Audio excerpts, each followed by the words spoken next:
Welcome to Reading Session with Kiara, and today we're going to be reading Diary of a Wimpy Kid, Big Shot.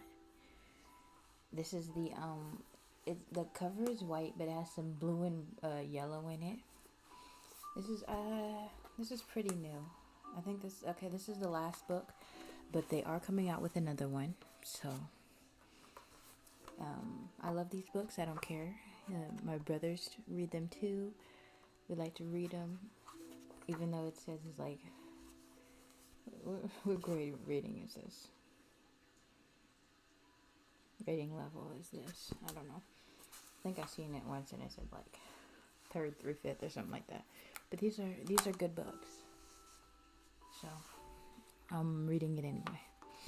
But it says September is the month and it's Monday. I've heard that athletes are born with special genes that make them good at sports. Well, whatever those genes are, I guess I was born without them.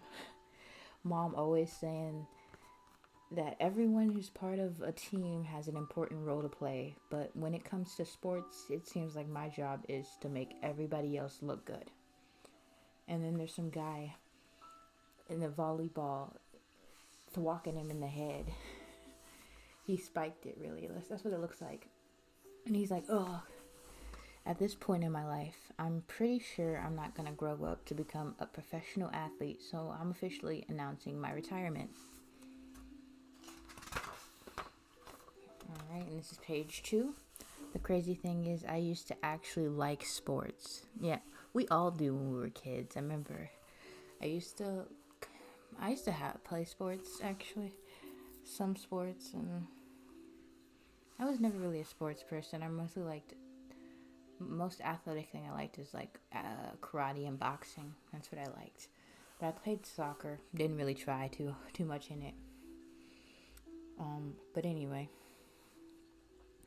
But that was back in preschool when sports were still fun. The first sport I ever played was soccer. Yep, see? I didn't know the rules, but neither did any of the other kids. So most of the time it was just pure chaos on the field. And then there's a bunch of kids just all around different directions. There's like 30 kids in there. Some are on the ground. One is looking at a worm. And then you see a kid kicking it and it's a little boop noise. When the ball went, we all chased after it. Every once in a while, the ball would pop out of the pack and go in someone's goal, then everyone would celebrate.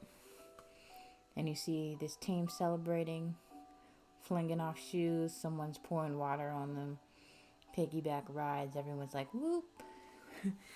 They seem happy. Nobody kept score, so you never knew who was winning or losing, and the parents didn't care because they were too busy doing their own thing. The referees were middle school kids and they didn't really pay attention to the game either. I remember everyone used to get excited though when parents brought in snacks. That was always fun. In fact, the refs didn't even blow their whistles when the ball went out of the bounds. So half the time we'd play on the wrong field and didn't know it. And the ref looks confused with a question mark over its head. After the game, we'd always get slushies and junk food at the snack shack. And sometimes we wouldn't even wait for the game to be over to treat ourselves. So they're just leaving mid-game just to get some food and juice. The coaches were really nice and made sure everyone got a chance to score. And that made everyone feel good about themselves. And then got his parents cheering in the background. Yay! Doink! The coach is picking him up while he's kicking this soccer ball in this small goal. Regular size soccer ball and a really, really small goal. The goal is probably a little bit taller than he is, but not even by a whole foot. And like I said, he's in preschool at this time. Back then, I was sure I was going to grow up to be a professional soccer player. I even kept my rookie card in mint condition in case it turned out to be worth something one day. Then he's got his little card with his thumbs up and his feet on the ball. Very carefully. But when we got to kindergarten, everything changed. Oh, dang. Just one grade up. The refs started using their whistles, and they didn't let us do the kind of things we got away with the year before. Tweet! Oh, because he's up in here. He's holding the soccer ball that's literally the same size as him while pushing a kid. That season, the ref blew their whistles almost every time I touched the ball. Dang. Well, he's in the corner. Looks like he might have got flagged. So when I was in the game, I'd stand in the corner of the field and pray the ball didn't roll to me. I forgot how the flags worked. Like I said, I'm not a big sports person. And my brothers play sports, football, basketball. I understand a lot in basketball. I understand some things in football, but any other sport, no. Like I said, no. I might know a few words in volleyball or soccer or baseball. A few things that everyone knows, but nothing serious. It's not like I was getting a lot of playing time in kindergarten anyway. The coach only put in the kids who were good. Yeah. And the rest of us sat on the bench. Unless you had someone, and this is like the case with like every team, you're going to have someone that was is related to the coach somehow. Whether it's their son, nephew, usually they're related. And they put them in all the time. Mom told me the reason that coach wasn't playing me was because I was his secret weapon, my bad. And he was saving me for a big moment. But I didn't understand what Mom was just trying to make me feel better about myself. So whenever the coach did put me in the game, I'd go out there thinking I was hot stuff. He's up in here, got a smile, a smirk actually, with one eyebrow raised. The smolder. Even the snack shack wasn't fun that year. Some parents complained that they were selling too much junk food, so they replaced the slushies and other sugary treats with healthy options. Well, maybe they should have a bit of mixture. Like, I don't think anything's wrong with a slushie, but maybe not some ice cream. I seen like you'd have ice cream out on the field. I think you should have like just a little, maybe like a little junk food, nothing too crazy though. That's the problem. But the slushie sales from the snack shack paid for the field upkeep. So the slushies help pay. See, keep in the slushies. You can have all the other healthy stuff. Keep in the slushies though. They have smoothies though. So that year, the parks department could only afford them to mow the grass once every 3 weeks. Ooh, that's rough. Which really slowed the games down. And then they're trying to kick the ball in this high grass.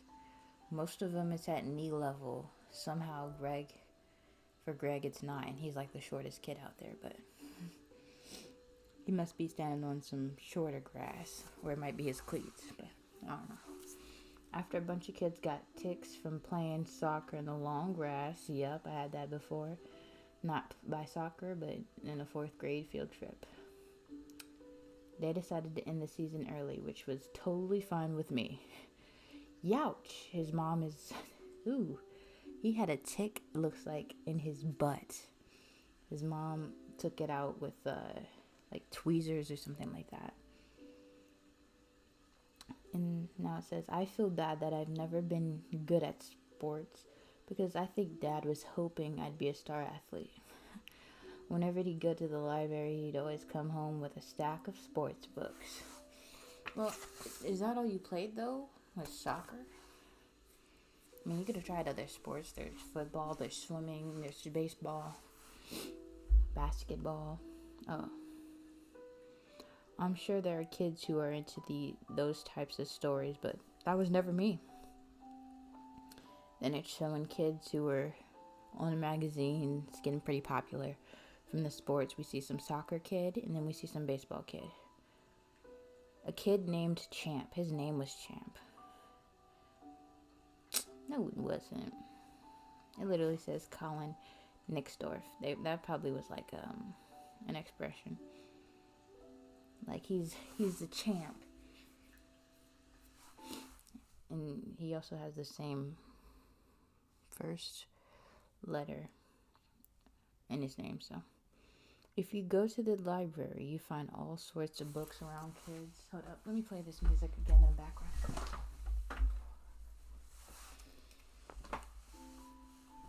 Pause for a second. Anyway, where were we at? Okay, you'll find all sorts of books about kids who do amazing things and lead their teams to victory, but I never had any experiences like that, and I bet there are lots of kids out there just like me. Yeah. I wonder what Greg is really good at, though, because you don't really see that. So one of these days, somebody should write a book for the rest of us. It's not like I've got anything against sports. I like them just fine, as long as I'm not the one playing. In fact, this summer I watched the Olympics on TV pretty much nonstop. It was mom's idea for us to watch the game as a family. She says that these days everyone's in their own little bubbles, and sports is one of the only things that can still bring people together. That and when you go on vacations, but that costs a lot of money. And or if you want to watch like TV shows or movies, yeah. But I think a little togetherness goes a long way. Mom says she loves the Olympics because they show what human beings are capable of at their best. But I like watching for the bloopers. No, and this guy, it's not jousting, no. It's like I have it, but I don't. Oh, what is it called? Anyway, I'm gonna explain it. You know the long sticks where you have to jump over it, the little pole with? What is that called? Javelin? No, is that javelin? Oh, I forgot what it was called. But anyway, the long stick snapped. And you see this guy just falling. Which I hope that's not actually the case for the Olympics. I hope that doesn't happen. Because that'd be messed up. I'm just glad it's somebody else out there and not me. Because I'm sure I'd be nervous if I knew there are millions of people watching from home. And when you mess up in the Olympics, you're supposed to act graceful about it. But if I just spent 4 years of my life training and then made some dumb mistake, I'm pretty sure I'd have trouble smiling for the cameras. And then it shows him cursing and snapping a stick. Yep, javelin toss. Yep, so that's what it's called. No, javelin is throwing the thing. So what's that? Oh, I forgot. I knew, I just forgot what it's called. That's why I do one of those sports where you're part of a team. Because then, when you screw up, it's harder for people to tell. Mind if I squeeze in with you, fellas? 4-man bobsled? Yeah, 4-man bobsled. And he's trying to... It's already 4 men in there. He's trying to join in, making it 5. That's already enough. It says 4-man in it. In fact, if I was in the Olympics, I'd be in one of those events where a horse is involved. That can go wrong. Because then, if something was wrong, at least you have someone to blame. Oh yeah, that's true. Things were going great until Thunderbolt here screwed up. But now that I think about it, that's probably the reason why horses sometimes act out. Kapow! Him getting kicked by a horse. Ooh, that's literally deadly. Even though we watched a lot of Olympics coverage, I still don't understand the way everything works. For one thing, I don't see why they only hand out medals to the athletes who take the top 3 sports in competition. It seems to me like they could keep going with the medals so everyone goes home with a prize. 15th place, alumni medal, Greg Heffley, and he's chewing on it for some reason. That's weird. I don't know if he thinks it's chocolate. Maybe it is. If he's in 15th place winning a medal, it might be chocolate. The way it is right now, they give you a gold medal if you take first place, silver if you take second, and bronze if you take third. But I feel like there's a pretty big step down between silver and bronze. Okay. At least gold and silver are worth something, but if you won a bronze medal, you'd be lucky to get a few bucks for it. And he's at a pawn shop, and it says, we buy jewelry, rare coins, watches, absolutely no refunds. I figure the moment your medal is most valuable is right after you win it. So if I go one, I'd try to take advantage of the TV audience and find a buyer. Then it says live. This dazzling medal can be yours to own. Seriously. Offers only. Serious offers only. And then first time medalist Greg Heffley, he's trying to bid his medal here and sell it. During the medal ceremony, they have the top 3 athletes stand on a podium, and then they play the gold medalist national anthem and make the other 2 athletes stand there and listen. But if I got silver or bronze, I'd pop in some earbuds so I could jam to my own tunes. And he's up in here on the 3rd, and he's listening to his own music and snapping his fingers, while the other 2 don't know what he's doing. They look confused. One's got, okay. One of Mom's favorite things about the Olympics is when they tell the life stories of the athletes who are competing. That's your favorite thing? Okay. Some of the stories are really inspiring because a lot of these athletes had to overcome the tough challenges. Yeah, that's true. To get where they are. Okay, yeah. Inspiration can go a long way. It can go a long way. Let me see. Where should I stop? Between page 20 and 25, I'm on page 18. So that's where I'll stop. But if I ever made it to the Olympics, my story wouldn't be all that inspiring. Whoa. And then it's a picture. It says, Greg Heffley, parents made him play sports. What is that? Oh, is he like, what is that? He fell from a big ramp or like slide like thing. And it's like, wow. He has 2 poles. I was going to say skateboarding, but I don't see a skateboard. I was going to say skiing, but he doesn't have the ski outfit on. But you can't really tell what he has on. Like I said, it's like a ramp slide thing. And he's getting messed up. That's all I can say. But anyway, Mom keeps telling me that one day I could be an Olympian. And I should start my Olympic journey now. But I'm pretty sure it's already too late for me. For most sports, you have to start playing really young if you want to be any good. That's pretty accurate. A lot of people have been playing since they were like 3 or 5.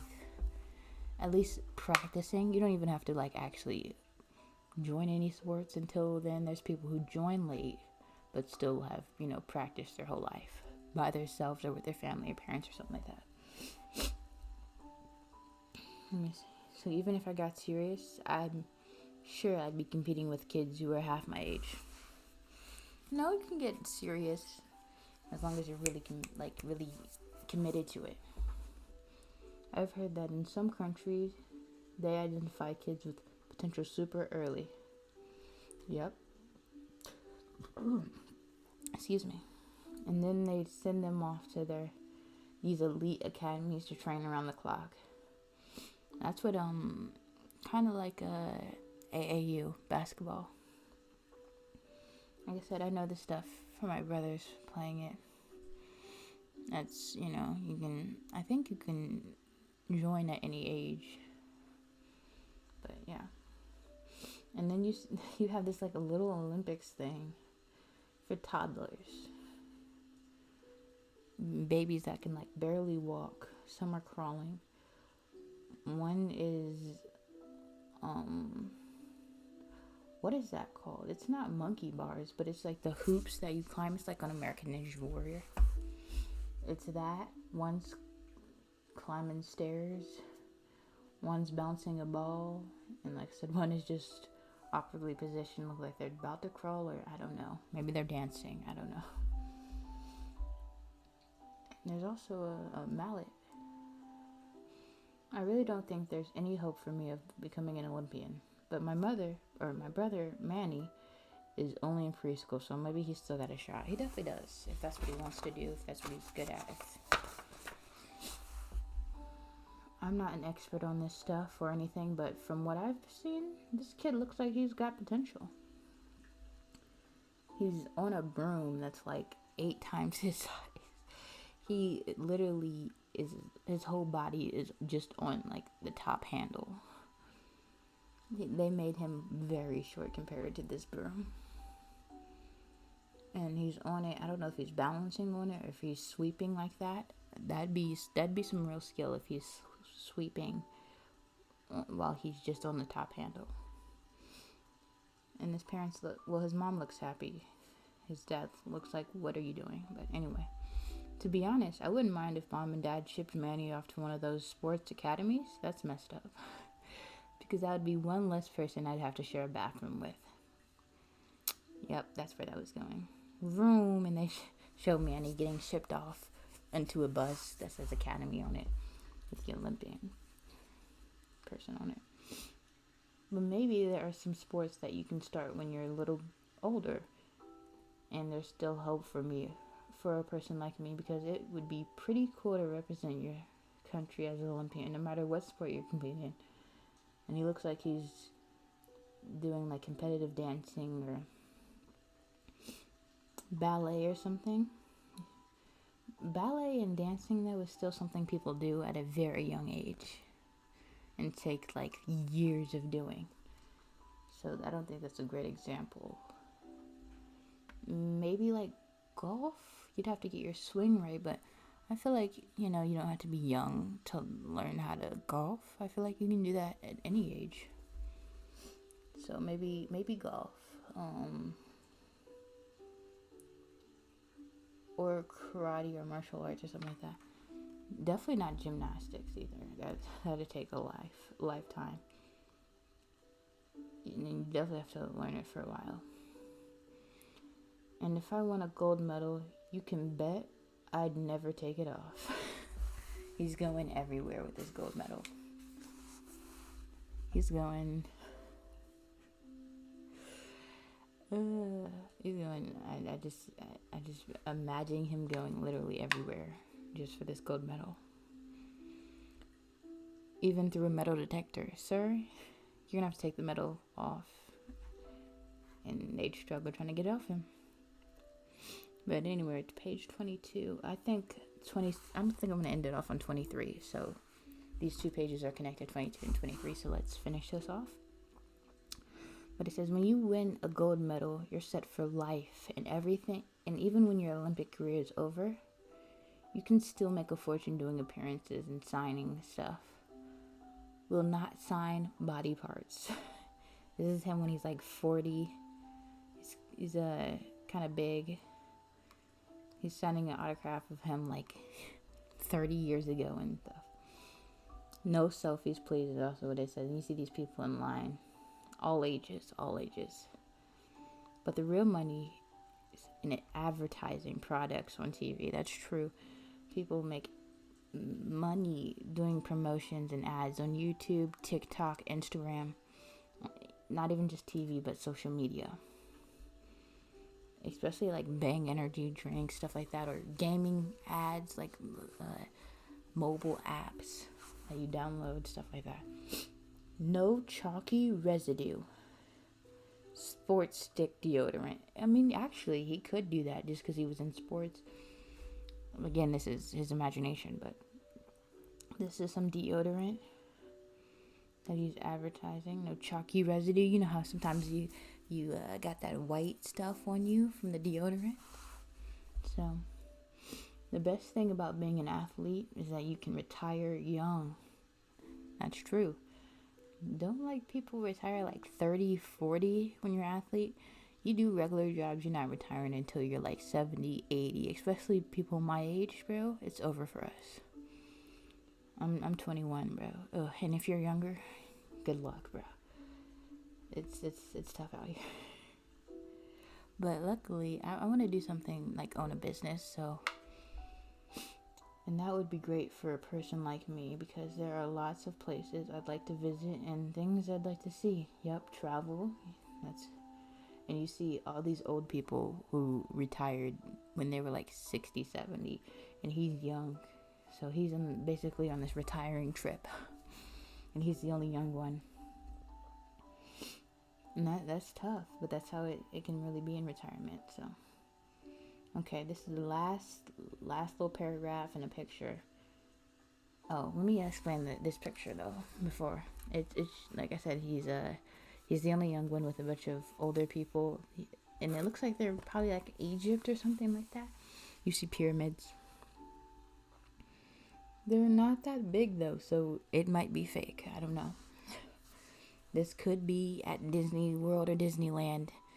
You know how they like to go to different, places and such, so. But, and then it says, so I'm not going to give up on sports just yet because who knows? Maybe I could be person everyone looks up to. And then this is the last picture for the day. It says high dive. That's how he's supposed to dive. He's on a diving board. Looks like he's quite up some ways. This says his first attempt. You can literally see the clouds and sky in the background. And his legs are wobbly, and the beam is probably wobbly, the board. So, but yeah, that's it for today. We're on page 23. So,